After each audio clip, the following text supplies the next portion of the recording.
Assalamualaikum warahmatullahi wabarakatuh.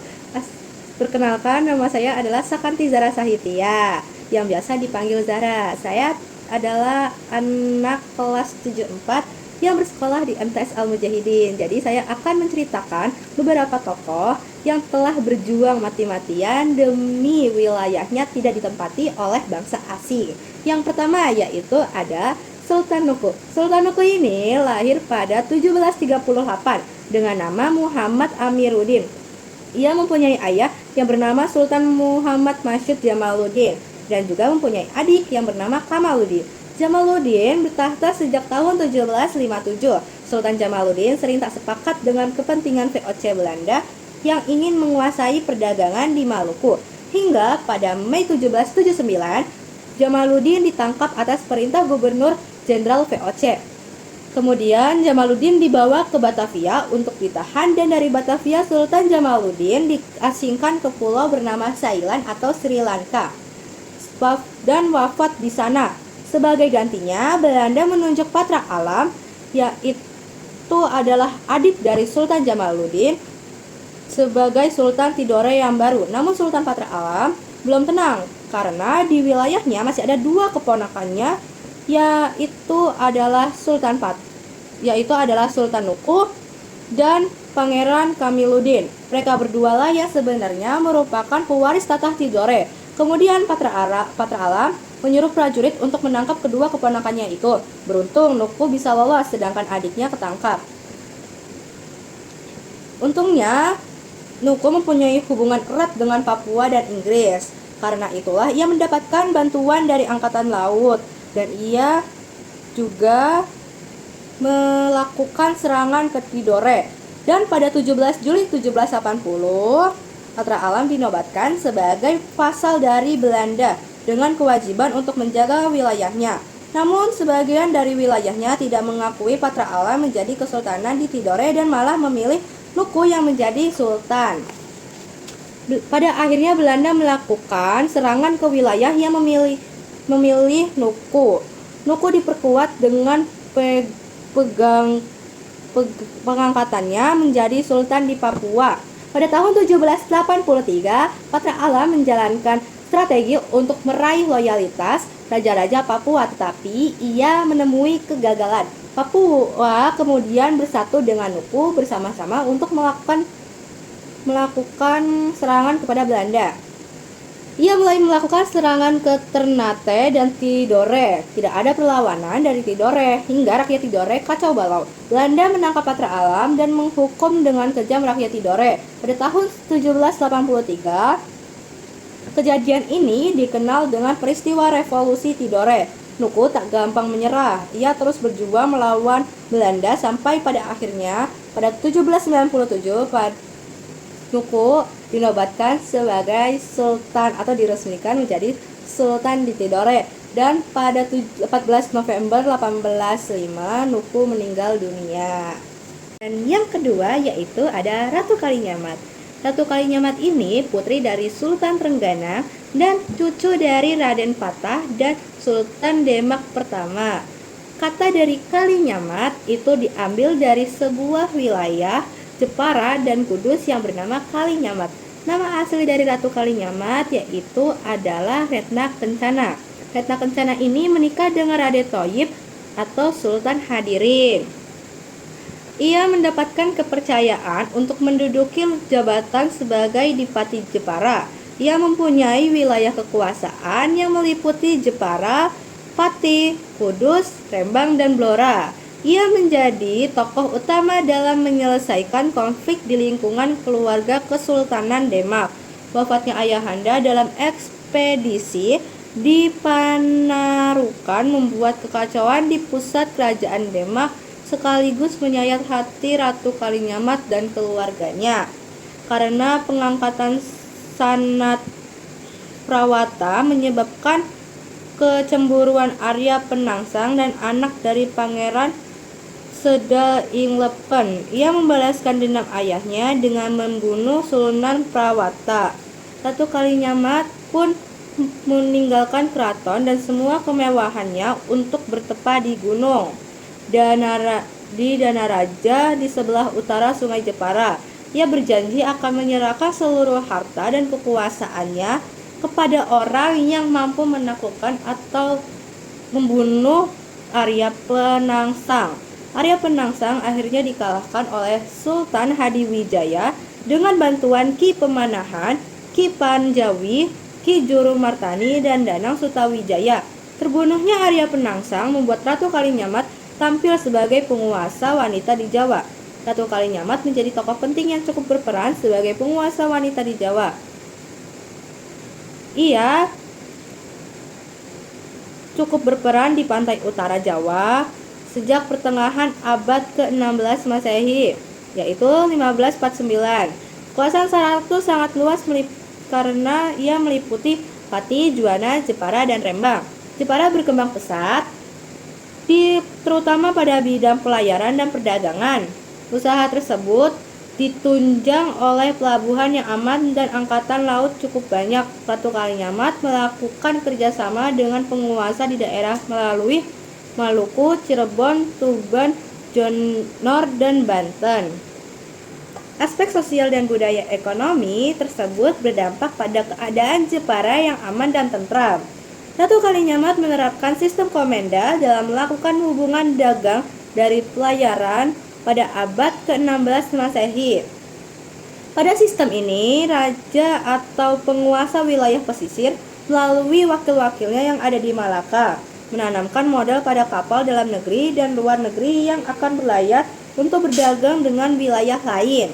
Peningkatan perekonomian Jepara terlihat pada pengeksporan. Jepara mampu menjadi pengekspor beras terbesar di Jawa pada saat itu. Selain beras, Jepara juga mengekspor gula, kayu, kelapa, dan berbagai jenis palawija yang dapat ditanam di daerah pedalaman. Banyak penguasa yang lain yang bekerja sama dengan armada laut Jepara yang kuat dan kekayaan luar biasa. Semenjak Malaka jatuh ke tangan Portugis, orang Jawa yang menetap di Malaka menerima gangguan dari Portugis. Saat mereka berdagang rempah-rempah, mereka dirugikan oleh Portugis dengan besar-besaran. Akhirnya Malaka pun meminta bantuan kepada Ratu Kalinyamat untuk melawan Portugis. Di saat yang sama, Sultan Johor juga berniat untuk bekerja sama dengan Ratu Kalinyamat.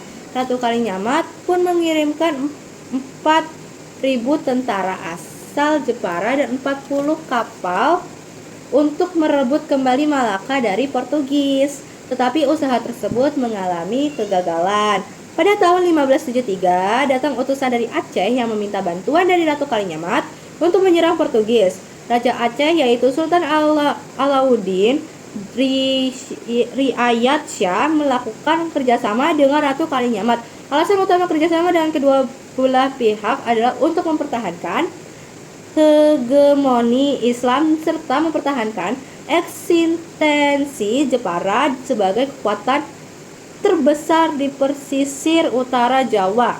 Ratu Kalinyamat mengirimkan 300 kapal dan 15.000 prajurit di bawah Ki Demang Laksamana.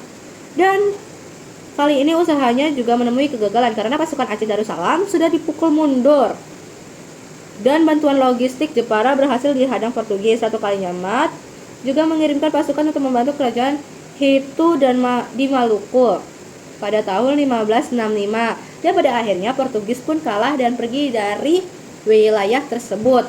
Portugis juga menyebutkan Ratu Kalinyamat sebagai Rainha de Jepara, Senhora Poderosa Erika de Canigre Dame, yang berarti Ratu Jepara seorang wanita yang kaya dan berkuasa serta wanita yang pemberani. Keren banget ya, Ratu Kalinyamat itu pantang menyerah. Yang ketiga ada Laksamana Malahayati. Kerajaan Aceh juga mempunyai sosok laksamana wanita loh yang bernama Kemalahayati. Beliau bukan hanya dikenal di berbagai literatur Indonesia saja, melainkan juga dalam literatur barat, yaitu meliputi negara Portugis, Belanda, Inggris, dan Prancis. Beliau juga merupakan laksamana wanita pertama di dunia modern. Konflik antara Aceh dan Portugis terus berlanjut hingga akhir seperempat abad ke-17 dari abad ke-18. Pada konflik antara Aceh dan Portugis, muncul tokoh-tokoh yang mempunyai peran penting untuk mempertahankan eksistensi dari kerajaan Aceh. Di antara lainnya adalah Laksamana Malahayati. Kemalahayati mempunyai sila dari kalangan Sultan-Sultan Aceh terdahulu. Ayahnya yang bernama Mahmud Syah adalah seorang laksamana. Kakeknya dari garis ayahnya adalah seorang laksamana yang bernama Muhammad Said Syah, putra Sultan Salahuddin Syah yang memerintah pada tahun 1530 sampai 1539 Masehi. Kemalahayati merupakan wanita yang mempunyai pangkat laksamana kerajaan Aceh. Beliau memimpin armada laut kerajaan Aceh pada masa Sultan Alauddin Riayat Shah Al-Mukamil yang bertata pada tahun 1589 sampai 1604. Kemalahayati menjadi pemimpin pasukan wanita sebelum menjabat sebagai laksamana. Para wanita yang dipimpin adalah pasukan wanita yang ditinggal wafat oleh suaminya dalam medan perang Aceh dan Portugis. Pembentukan pasukan wanita merupakan gagasan dari Kemalahayati supaya wanita yang ditinggal wafat oleh suaminya di medan perang dapat menuntut balas dendam. Permohonan tersebut pada akhirnya disetujui oleh Sultan Aceh. Pasukan wanita yang beliau pimpin disebut Inang Balia. Beliau memimpin 2.000 sampai 3.500 lebih pasukan. Kemalahayati menjabat sebagai laksamana dan menjalankan tugas untuk mengordinasikan sejumlah pasukan laut.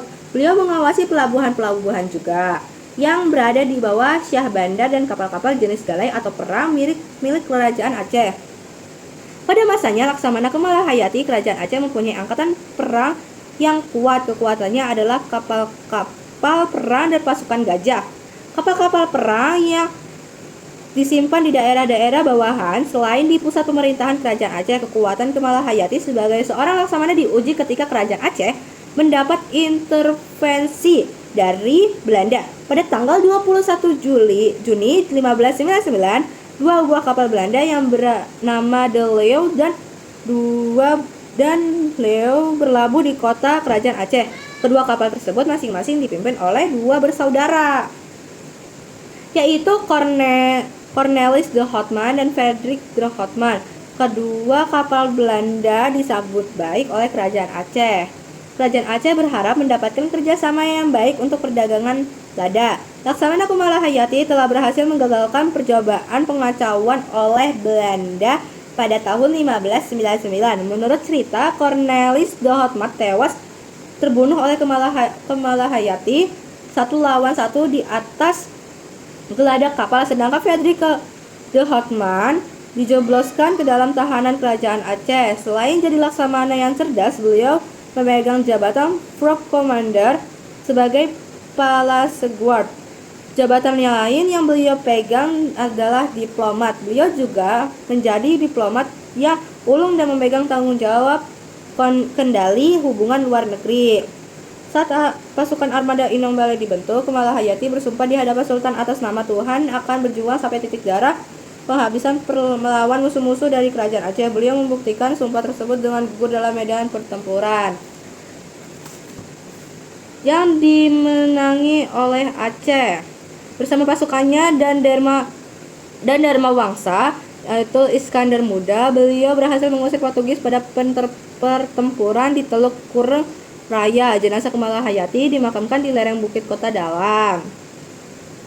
Beliau dijuluki oleh penulis barat sebagai The Guardian of Aceh Kingdom dan masuk dalam jajaran Seven World Women in the World serta Best Female Warrior at All Time. Jadi begitulah tokoh-tokoh yang bersejarah dan dia rela berkorban demi mengusir penjajah dari wilayahnya. Segitu saja dari saya pamit undur diri. Wassalamualaikum warahmatullahi wabarakatuh.